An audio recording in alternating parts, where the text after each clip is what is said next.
Louvado seja o nome do Senhor Jesus, seja muito bem-vindo. Estamos começando mais uma videoaula, a lição de número 7, falando de um tema tão maravilhoso. A Bíblia, ela transforma as pessoas. Olha que tema maravilhoso. A Bíblia, ela transforma as pessoas. Ela muda o caráter, ela forja o caráter das pessoas. Aqueles que, tendo contato com a palavra de Deus, credibilizando essa palavra, ele muda de vida. Aquele que mentia, não mente mais. O que roubava, não rouba mais. Ou seja, o caráter dessa pessoa, ele é forjado mediante a palavra de Deus. O textual da lição diz: porque a palavra de Deus é viva e eficaz e mais penetrante do que qualquer espada de dois gumes, penetra até a divisão da alma e do espírito e das juntas e medulas, e é apta para discernir o pensamento, a intenção do coração. Olha quanto que essa palavra ela tem o poder de transformar, de penetrar no âmago da vida de uma pessoa, realmente revelar para essa pessoa realmente o seu caráter, a sua intenção. Isso é importante. O escritor aos Hebreus escreve esta palavra para que, mostrando a eficácia desta palavra, o poder dela. A verdade prática diz: a palavra de Deus é viva e anula os conselhos das trevas e nos torna humildes diante de Deus. A palavra de Deus é viva porque ela é a palavra de um Deus vivo. Não é de um Deus morto, é de um Deus vivo. É por isso que essa palavra ela é viva, porque o Deus da palavra está vivo, é um Deus vivo. É por isso que esta palavra ela anula os conselhos das trevas e nos torna humildes. O poder de transformação, poder de mudar e de moldar as vidas das pessoas. Então essa palavra ela tem esse poder. A introdução ela diz assim: a Bíblia é de origem divina, seu autor é o único Deus vivo e verdadeiro. Por isso, a sua mensagem ela transforma o nosso entendimento e nos faz compreender a boa e agradável e perfeita vontade de Deus. Nesta lição, nós veremos que a Bíblia é viva e eficaz, traspassa o interior do ser humano, tal qual uma espada anula os conselhos do mundo e nos capacita a viver em humildade diante de Deus. Essa introdução ela já mostra o que é de fato a palavra de Deus, o poder que ela tem, a ação dessa palavra, uma vez esse homem credibilizando. Ela é viva, como ele diz, a Bíblia de origem divina, seu autor é o único Deus vivo e verdadeiro. O Deus dessa palavra é um Deus vivo e um Deus verdadeiro. Por isso a sua mensagem é o que? Ela transforma o nosso entendimento. Paulo, escrevendo aos Coríntios, na segunda carta, no capítulo 5 e no versículo 17, se alguém está em Cristo, é nova criatura. As coisas velhas se passaram e eis que tudo se fez novo. Paulo está falando de mudança de mentalidade. As pessoas ela passam a pensar de uma forma diferente, uma vez ele tendo contato com esta palavra. Ela transforma de fato o pensamento dessa pessoa. Ela muda a sua mentalidade, a sua forma de ver as coisas. Pensa diferente agora, ele age diferente porque a palavra de Deus, ela é uma palavra que transforma. É uma palavra viva.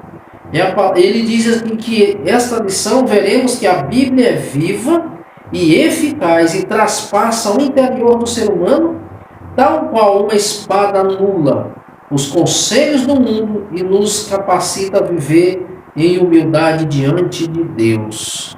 Pessoas que outrora tinham uma vida vergonhosa, as pessoas não tinham confiança, o caráter dessa pessoa era duvidoso. Uma vez agora tendo contato com a palavra de Deus, é uma pessoa de confiança, porque foi mudado pela palavra de Deus. A Bíblia é a palavra viva de Deus. Olha só, a palavra de Deus é viva e eficaz. Os israelitas não entraram em Canaã por negligenciar a palavra de Deus. O autor aos Hebreus faz um alerta para os cristãos não cometerem o mesmo erro. Nesse propósito, ele lembra que a palavra de Deus é viva, pois o Deus da palavra é um Deus vivo. Portanto, ela deve ser obedecida a fim de evitar juízo e morte. O escritor aos Hebreus, ele escreve essa carta para Hebreus, para aqueles que estavam retornando às suas velhas práticas, ao velho judaísmo. Então ele aconselha-nos, os cristãos, que não cometam o mesmo erros dos israelitas, não credibilizando a palavra de Deus, não atentando para o que a palavra de Deus falava. E uma vez não atentando para esta palavra, o juízo veio sobre eles. Então o escritor ele diz, recomenda-nos como cristãos que nós venhamos credibilizar esta palavra, que nós venhamos estar atentos ao que esta palavra está dizendo, para que nós não venhamos cometer o mesmo erro que ele. Porque uma vez credibilizando a palavra, teremos vida. Mas se nós a rejeitarmos a palavra, certamente teremos juízo e morte. Então, observe que a palavra de Deus, uma vez sendo credibilizada, você vai viver. Uma vez você rejeitando, gera morte. Observe claramente o que ele nos diz. Portanto, ela deve ser obedecida a fim de evitar o juízo e morte. Então, essa palavra ela deve o quê? Ser obedecida, para que não gere em nós morte, juízo, mas que venha gerar vida, porque ela é viva e eficaz. A palavra de Deus é apta para discernir.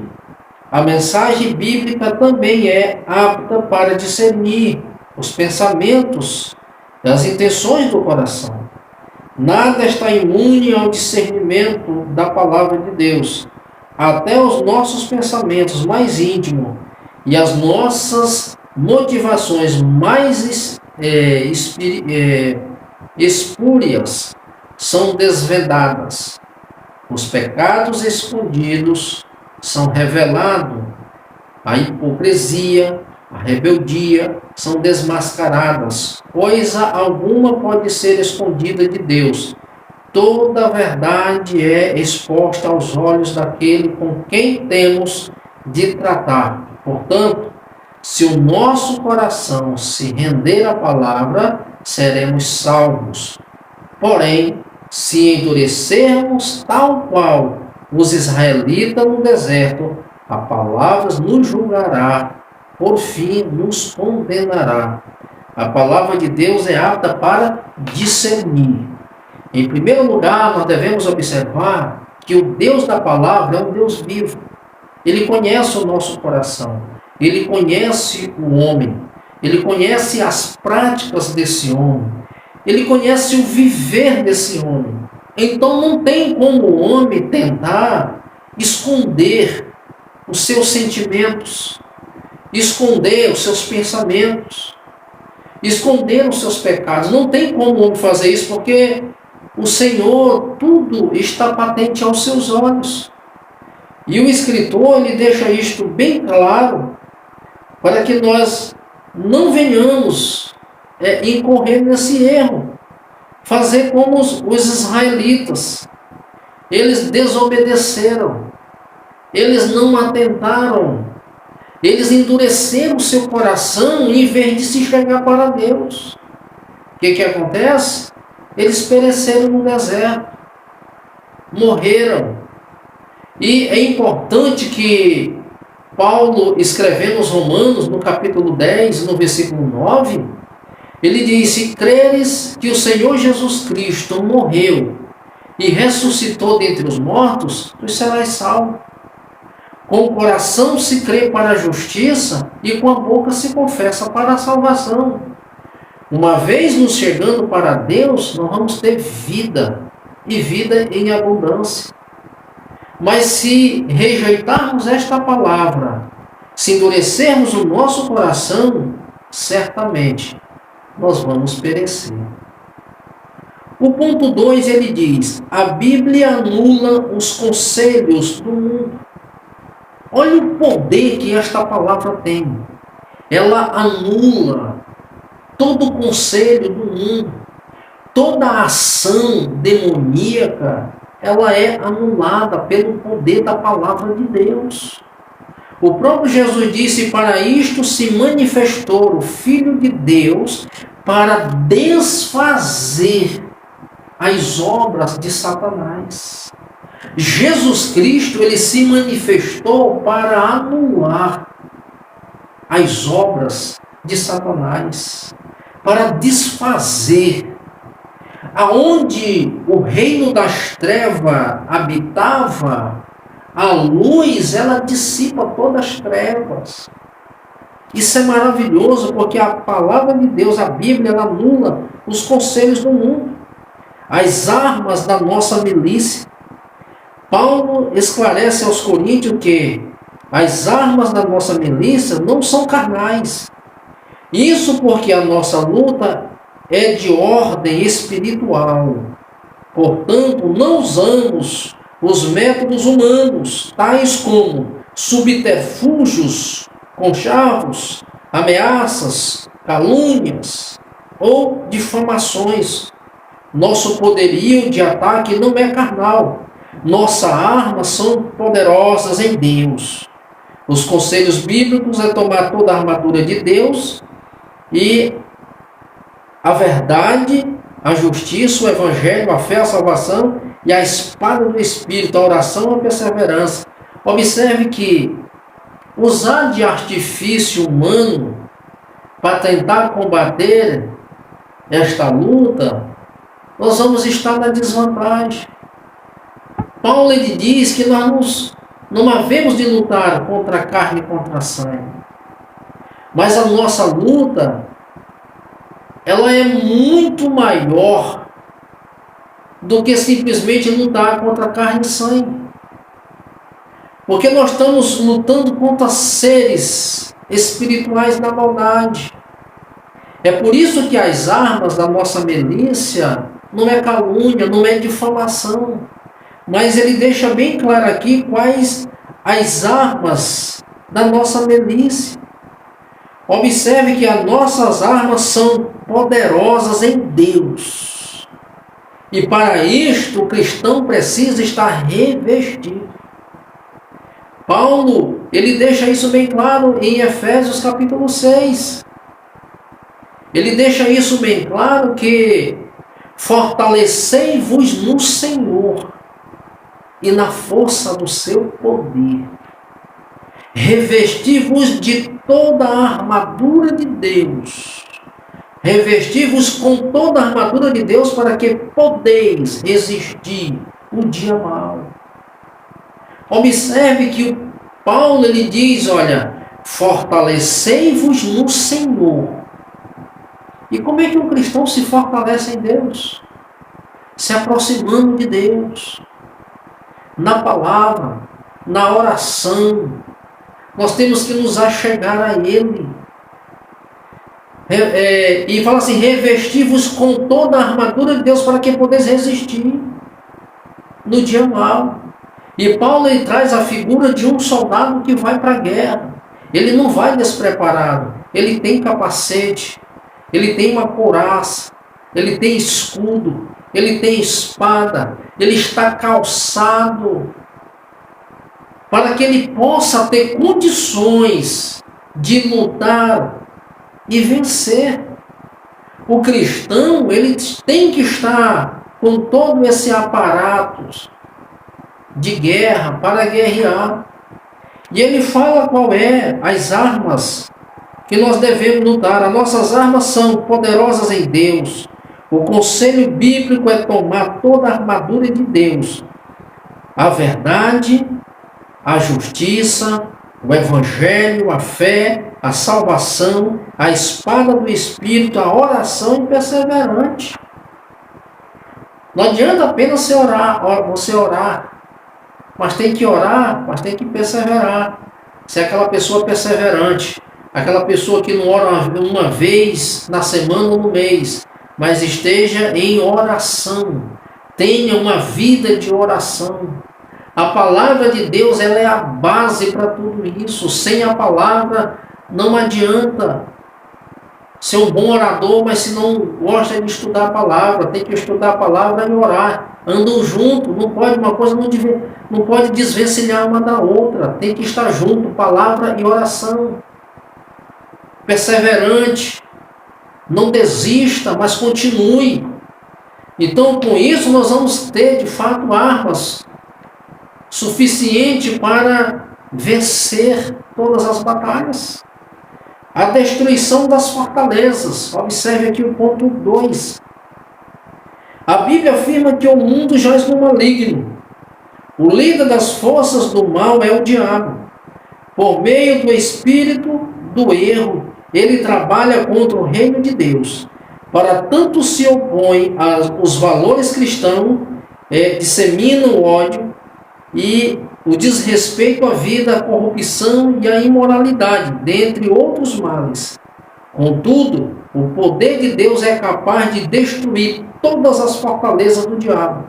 A palavra de Deus anula o mal com graça, poder, liberdade, almas da prisão espiritual. Observe coisa interessante. O mundo, a destruição das fortalezas. O Satanás, ele pode ter os seus artifícios. Ele tenta de todas as formas parar a igreja, se opor contra essa igreja, conseguir artifícios para tentar parar a igreja do Senhor. Mas em Deus nós temos totais condições de vencer cada uma destas lutas, cada uma dessas astúcias, dessas ciladas. Nós temos a autoridade de Deus para isso. E para isso Ele nos deu as armas para nós lutarmos.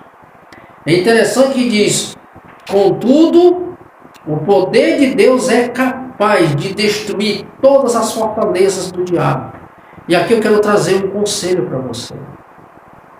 Se a igreja tiver consciência do poder e da autoridade que está sobre ela, ela não vai baixar a cabeça para ninguém, nem para principados e nem potestades. Seja qual for a ação do maligno contra a igreja do Senhor, mas se ela tiver consciência do poder que foi dispensado a ela. O próprio Jesus diz: todo o poder foi me dado nos céus e na terra. E esse poder o Senhor delegou à igreja. Eu vos dou poder e autoridade para pisar em serpentes e escorpiões, para curar os enfermos. Observe, poder e autoridade. Às vezes as pessoas querem poder para expulsar demônios. Demônios, você tem que ter autoridade. Poder para curar os enfermos e autoridade para expulsar os demônios. O Senhor vos deu poder e autoridade. A igreja de Jesus, ela precisa resgatar esses valores. As pessoas correm de lutas, fogem de demônios, porque a igreja ela não está buscando realmente essas qualidades necessárias para que elas sejam referência, seja de fato sal e luz. Use o poder que Deus delegou a você, poder e autoridade, para desfazer essas fortalezas. Satanás não pode instalar o seu reino, mas a igreja de Jesus, ela tem poder, dada pelo Senhor, autoridade, para desfazer tudo isso. Precisamos ter isso em mente.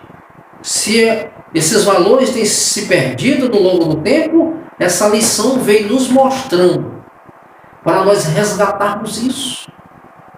Resgatar os valores e autoridade.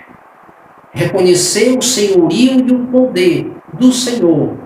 E Ele delegou isso à sua igreja, a noiva do Cordeiro.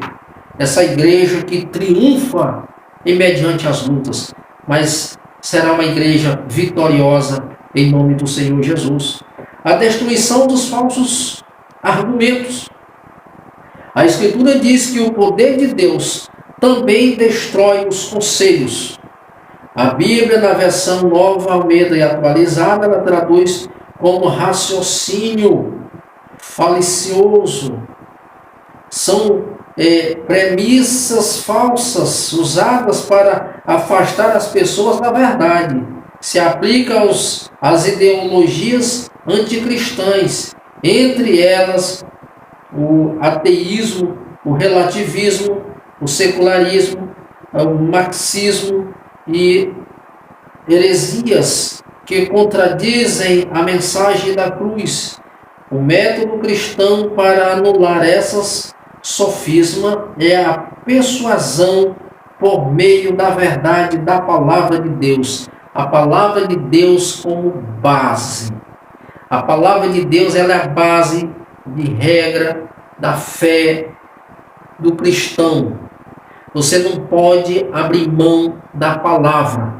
Todas as coisas elas foram feitas por meio da palavra. Se você tem a palavra de Deus como base, você vai refutar todas essas heresias. Você vai refutar isso porque você tem como base a palavra de Deus. E aqui eu volto novamente. Nos despertemos para estudarmos a palavra de Deus, para não sermos engordados com palavras facciosas, palavras que são bonitas, bem elaboradas, mas não têm vida. A palavra de Deus, ela é viva e eficaz. Vamos mergulhar na palavra. A destruição de toda altivez. O poder do Altíssimo igualmente aniquila toda altivez que se levanta contra o conhecimento de Deus. Altivez se refere a toda conduta que serve de oposição para a fé em Deus. Aqui está incluso, entre outros, a rebeldia, o orgulho, a jactância, os demais vaidades humanas. Satanás é quem atua na mente das pessoas e as mantém afastadas de Deus. Porém, pela pregação da palavra de Deus, o sistema soberbo do mundo é subjugado aos ensinos de Cristo. Glória a Deus. Isso é maravilhoso. A palavra de Deus, ela vai dissipando todas estas coisas. Ela vai dissipando as trevas. Somente pela palavra de Deus que nós vamos ter condições de refutar todas estas coisas. A base é na palavra de Deus. Satanás, ele é sagaz. Ele usa de artifícios, ele usa de artimanha. Ele tenta envolver, principalmente aqueles que não querem um compromisso sério com a palavra de Deus, aqueles que não estão realmente buscando em Deus a direção e a condução, facilmente eles podem ser enganados. Pessoas que querem se apresentar são facilmente enganadas. As pessoas, elas saem da palavra e elas começam aquele movimento envolver as pessoas leva muita gente até o delírio, a uma satisfação pessoal, mas não tem alimento, não tem base. A palavra de Deus, ela é alimento, ela nutre. E se você faz aquele movimento, as pessoas não estão sendo nutridas pela palavra, pelo contrário, elas estão sendo empanzinadas. Logo, ela vai esquecer. Não tem maturidade, não tem crescimento. Elas não vão adquirir uma visão realmente de Deus, não vão ter um entendimento de Deus, porque só vamos ter entendimento de Deus mediante a palavra de Deus. Sem ela, você pode até andar, mas você não tem nutrição, você não vai nutrir. Não tem como. Porque o que vai nutrir o homem realmente é a palavra de Deus. Aqui está incluso, entre outros, a rebeldia, o orgulho, a jactância, os demais vaidades humanas. Observe que é o que vai gerar aqueles que não têm. Aqueles que não têm a palavra vai ter o quê? Esse espírito de altivez. É isso que vai permear nessas pessoas. Essa ignorância, essa rebeldia, essa oposição para a fé. Observe que fora da palavra, o que vai gerar nas pessoas são estas coisas, e que vai impedir o crescimento dela. Mas a palavra de Deus, ela destrói tudo isso e leva a pessoa de fato vir para o Senhor. Terceiro ponto diz: a Bíblia nos torna humildes. Que coisa linda! Deus aborrece a soberba. As Escrituras declaram que Deus resiste os soberbos, dá, porém, graças aos humildes. Isso indica que Deus abomina os arrogantes, que confiam na sabedoria mundana e rejeitam os preceitos divinos. Por isso, Tiago exorta: sujeitai-vos, pois, a Deus, e ainda humilhai-vos perante o Senhor. A expressão sujeitar-se e humilhar-se querem dizer obedecer ao Todo-Poderoso. Quando nos achegamos a Deus, Ele se chegará a nós. Isso é lindo. Por quê? Porque Deus, Ele aborrece o soberbo. Toda pessoa soberba, cheia de si, que acha que todo domínio está sobre ele é que tem, é ele que faz, se torna arrogante, prepotente. Essa pessoa diante de Deus, ele é abatido, porque ele chegou exaltado, então será abatido. Mas aquele que submete-se ao propósito, à palavra de Deus, e permite que o Senhor seja o Senhor dele. Cristo é um exemplo de humildade. Deixou o seu trono de glória. Fez-se servo. Humilhou-se até a morte, e morte de cruz. Paulo, sendo um apóstolo de Jesus Cristo, ele diz que dos apóstolos ele era o menor, mas dos pecadores ele era o maior. Então, observe uma coisa importante, que Tiago, ele nos aconselha que nós devemos nos submeter a Deus. Nós devemos nos sujeitar ao Senhor, observar os seus ensinamentos, submeter a sua vontade, a sua palavra. E isso que nos torna cada dia cristãos parecidos com o Senhor, quando nós, de fato, permitimos que esta palavra ela entre no nosso coração e nos torne pessoas humildes, pessoas que reconhecem o senhorio de Cristo e, ao mesmo tempo, reconhecem a sua pequenez e as suas limitações. Isso é importante, porque quando nós reconhecemos as nossas limitações, nós vamos reconhecer o senhorio de Cristo, que é um Deus que está sobre nós, que governa, que rege, O próprio Jesus disse: sem mim nada podeis fazer. É reconhecer que nós não vamos conseguir nem ganhar uma alma sem a presença do Senhor, sem esta unção do Espírito Santo na nossa vida. Submeter à vontade dele.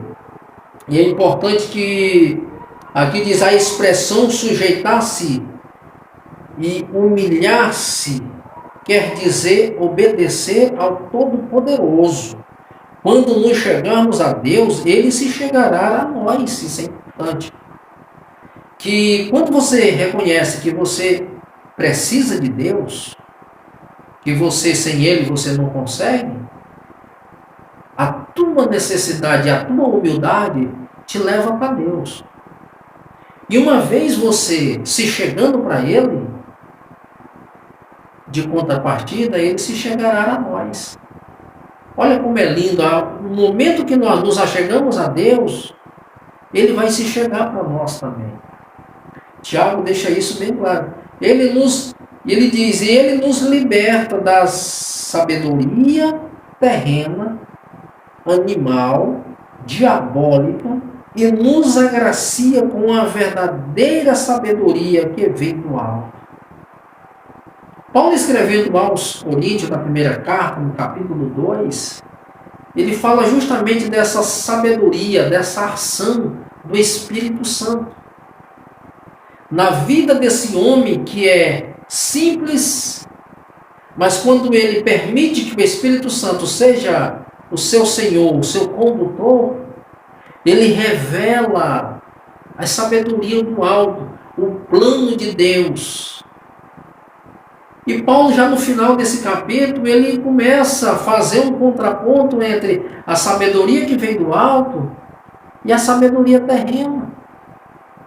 E ele começa a falar dos filósofos, com todo o seu conhecimento humano, que diante de Deus, toda essa sabedoria, todo esse conhecimento humano é reduzido a nada.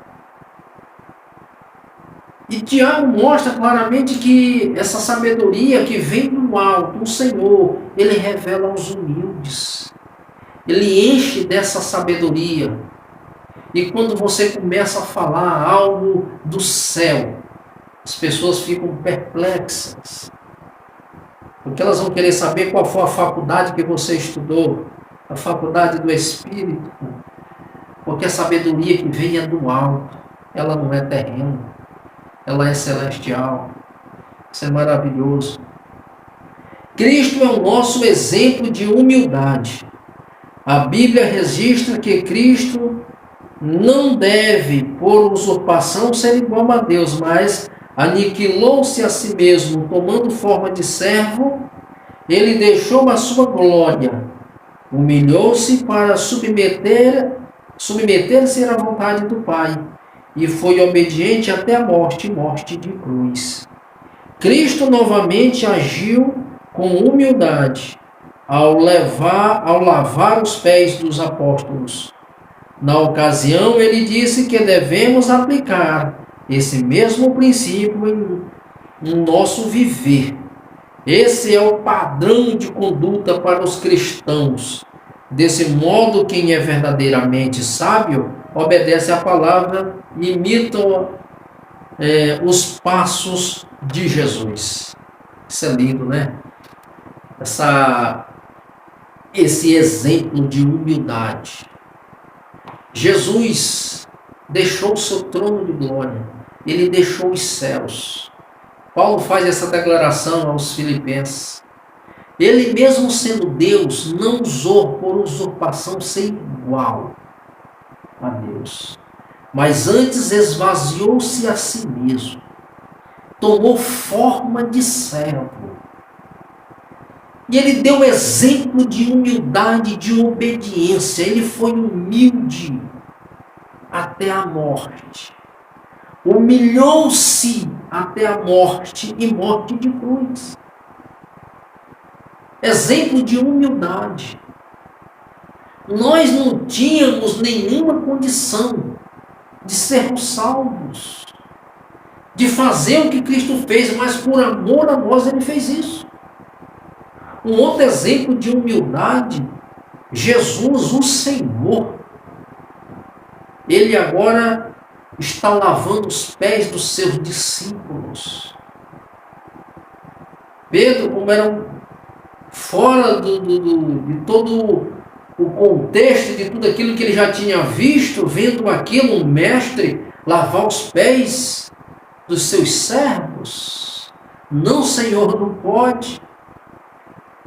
E o Senhor Jesus dá um exemplo de humildade para que nós possamos seguir os seus passos. Ele diz, olha, se tu não deixar eu lavar os teus pés, tu não tem parte comigo.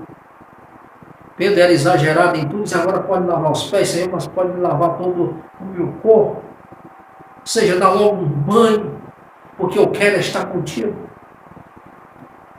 Estou parafraseando, isso é maravilhoso, Jesus dando exemplos de humildade, e o padrão para o cristão é esse. Para o cristão que é sábio, é seguir os passos do mestre, é colocar em prática o que a palavra de Deus está nos ensinando, está nos mostrando. Essa é a base para que um cristão ele venha se firmar e colocar isso em evidência dia após dia. Se você fizer assim, você está mostrando que verdadeiramente você é um discípulo de Jesus. A humildade é uma virtude cristã. A humildade, ela é uma virtude cristã. Observe, Cristo ensinou que para entrar no reino dos céus, a pessoa tem de se portar com humildade. Assim, somente a genuína conversão é capaz de modificar a nossa forma pecaminosa de viver. Nessa direção, Paulo ele faz um apelo para os salvos, onde andem como é digno da vocação, com que foste chamados. Enfatiza a necessidade da prática da humildade. Ser humilde significa comportar-se com modéstia, reconhecer as próprias fraquezas. Todavia, ninguém recebe virtude alguma se não for transformado pelo Espírito Santo. Ou seja, quer dizer que uma pessoa que não for purificada pela palavra de Deus não pode ser verdadeiramente humilde. Observe essas declarações. A humildade é uma virtude cristã. O cristão, ele tem que ter estas virtudes. Olha o conselho do apóstolo Paulo. Ele faz esse apelo para que os salvos andem como é digno da vocação. Ande de forma digna da sua vocação. Não tente viver fora desses princípios. Não tente viver fora do exemplo que Cristo deu. Que esteja fora desses princípios que estão regidos na palavra. Se você viver de uma outra forma, você não está vivendo como cristão. Você não está dando exemplo de humildade. Você não está dando exemplo da sua vocação com que foste chamados. Ele diz assim, enfatiza a necessidade de praticar a humildade. Ser humilde significa comportar-se com modéstia, reconhecer as próprias fraquezas. Por que Paulo diz isso? Porque independente de quem você seja na questão eclesiástica, pode ser um evangelista, um pastor, um diácono, presidente de um ministério, de uma igreja, mas você é homem. Você está sujeito ao erro. Você está sujeito a falhar. E uma vez falhando, não tente encobrir. mas reconheça. Isso é humildade. Gente, eu errei. Se for para pedir perdão, peça. Pelo contrário, você se torna uma pessoa mais amada pelos seus líderes, pelos seus liderados. Porque eles reconhecem que você, o mais alto nível que você esteja no ministério, você é como qualquer um dos seus membros no que se diz respeito à sua humanidade. Você falha. Você está sujeito a errar. E Paulo ele diz que o exemplo de humildade é quando você reconhece as suas próprias fraquezas. Algumas vezes o próprio Paulo diz: miserável homem que sou. O que eu quero fazer eu não faço, mas acabo fazendo aquilo que não quero. Pensa que Paulo não teve momentos nas prisões de angústia, sofrimento, costas sanguentadas, dores por todo o seu corpo. Chega um momento que esse corpo desfalece. Mas ele permaneceu. Nós, como seres humanos, nessa caminhada, nós vamos ter os nossos altos e baixos da nossa vida. Mas o importante é que em Cristo nós podemos todas as coisas. Ele vai nos fortalecer nessa caminhada. E nós vamos, cada dia, ser moldado por Ele. O reconhecimento da minha fraqueza não é para uma reprovação. Isso mostra uma dependência que eu tenho de Deus. Senhor, eu errei. Senhor, eu não estou bem. Ajuda-me nesta caminhada. Ajuda-me a passar por isso. E o Senhor te tomará pela mão e te conduzirá. A conclusão da lição fala: o Altíssimo não tolera a soberba humana, nem a rejeição. A revelação divina, os israelitas que se rebelaram contra ela sucumbiram no deserto. A palavra de Deus examina os segredos humanos e desfaz todo o conselho mundano.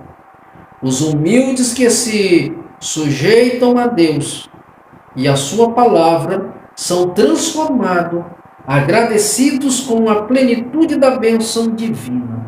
Glória a Deus. Que Deus abençoe sua vida. Deus continue lhe dando graça. Sou o pastor Antônio Alencar, da Assembleia de Deus Luz do Mundo. E estamos aqui contribuindo para que essa palavra ela possa chegar a mais pessoas. Ainda estamos de uma forma improvisada, mas que o Senhor vai nos dar graça e vamos conseguir preparar algo de mais qualidade para os nossos ouvintes, aqueles que nos assistem. Que Deus abençoe a sua vida, lhe dê muita graça e você continue perseverante, e você é especial para Deus. Você que ainda não é inscrito nesse canal, se inscreva, deixe o seu like, o seu joinha, seu gostei, compartilhe, nos ajude a divulgar o Evangelho, e esse ministério crescer para a glória do nome do Senhor Jesus. Que Deus abençoe a sua vida, em nome do Senhor Jesus Cristo.